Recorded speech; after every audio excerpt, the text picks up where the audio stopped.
Assalamualaikum warahmatullahi wabarakatuh. Yang terhormat Ibu Gianti selaku dosen praktikum statistika.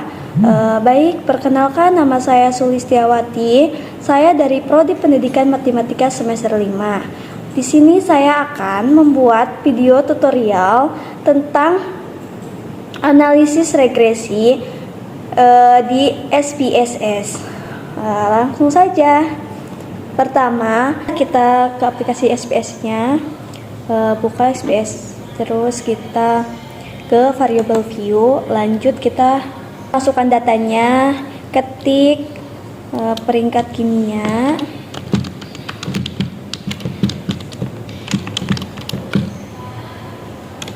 kedua nilai ujian,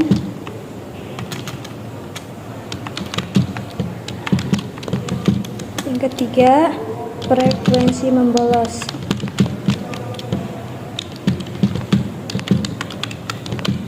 Desimalnya nggak usah diganti, kita ganti di alt, jadi center semua. Ininya di nominal.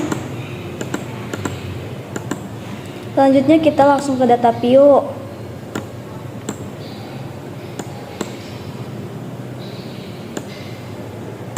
Kita langsung masukkan datanya.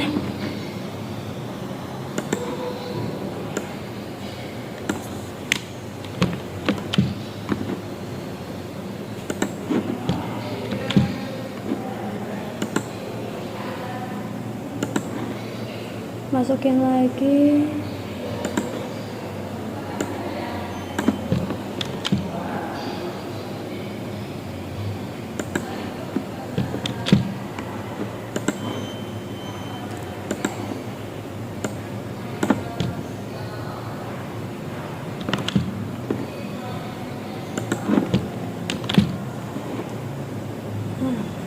Selanjutnya kita ke analyze, lanjut ke regression, pencet linear. Nah, kita pindahkan peringkat kimia ke independent, nilai ujian ke dependent, dan frekuensi membolos ke independent. Langsung ke oke. Ini hasilnya regression.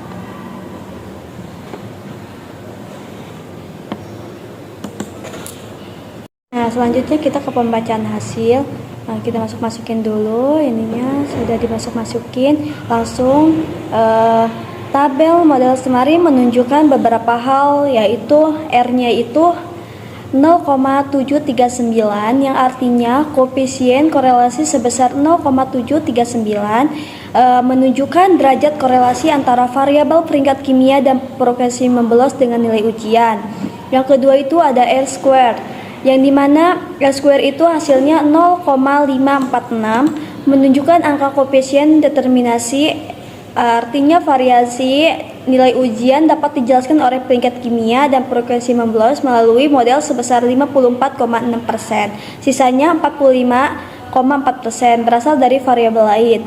Yang ketiga ada adjusted R squared, yang dimana hasilnya 0,445.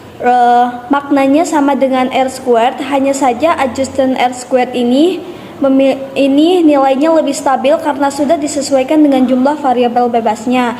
Yang terakhir, yang keempat ada standard error of the estimate, hasilnya ini 6,11754, yang dimana menunjukkan ukuran tingkat kesalahan dalam melakukan prediksi terhadap variabel terkait.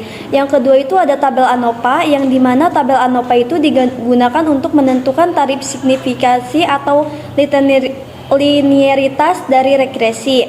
Hipotesis penelitiannya itu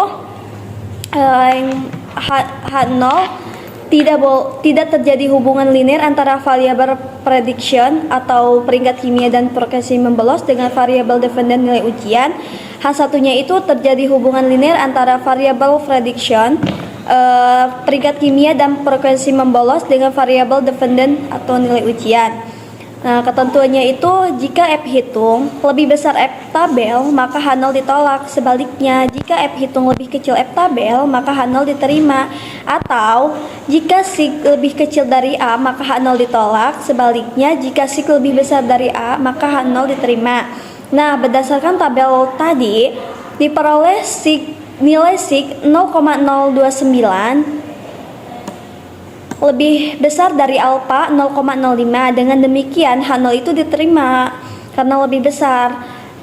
Dengan demikian tidak ada hubungan linear antara variabel prediction peringkat kimia dan frekuensi membolos dengan variabel dependent nilai ujian. Selanjutnya kita ke tabel koefisien, yang dimana tabel koefisien itu menginformasikan uji koefisien dan uji konstanta. Hipotesis penelitiannya itu H0 koefisien peringkat kimia tidak signifikan. H1-nya itu koefisien peringkat kimia signifikan.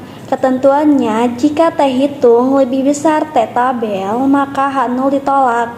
Jika sebaliknya, jika T hitung lebih kecil dari T tabel, maka H0 diterima. Nah, atau jika sig lebih kecil dari A, maka H0 ditolak. Jika sig lebih besar dari A, maka H0 diterima. Nah, berdasarkan tabel yang keempat ini, baris peringkat kimia diperoleh nilai T hitung itu 3,222, yang dimana nilai sig ini 0,010. Nah, nilai sig 0,010 lebih besar alfanya itu 0,05. Nah, jadi H0-nya itu diterima karena lebih besar. Dengan demikian, koefisien peringkat kimia itu tidak signifikan. Nah, selanjutnya ada hipotesis penelitian buat frekuensi membolos, yang dimana H0 itu koefisien frekuensi membolos tidak signifikan. H1-nya itu koefisien frekuensi membolos yang signifikan, dimana ketentuannya sama yang kayak tadi. Nah, baris frekuensi membolos ini diperoleh T hitungnya itu 0,139 dan signya itu 0,893. Nah, nilai sig itu 0,893 lebih besar alfanya itu kan 0,05 ya. Otomatis H0-nya itu diterima karena lebih besar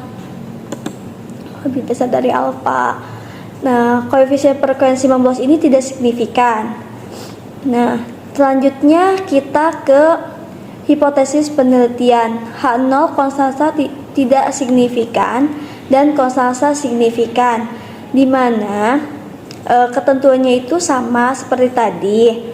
Berdasarkan tabel baris konstan diperoleh nilai T hitungnya itu min 0,147 dan signya itu 0,886. Nilai sig-nya ini 0,886 lebih kecil dari alfa, yang dimana alfanya 0,05. Ya, otomatis H0-nya ditolak dikarenakan lebih kecil dari alfa. Harusnya kan lebih besar dari alfa baru diterima. Nah, nilai konstanta ini tidak signifikan. Nah, model persamaan regresi diperoleh dari koefisien konstanta dan koefisien variabel yang ada di kolom Andersen-Chung koefisien B yang tadi, yang ini, tabel ini. Berdasarkan tabel diperoleh model persamaan regresi, nilai ujian itu Y min 3,078 ditambah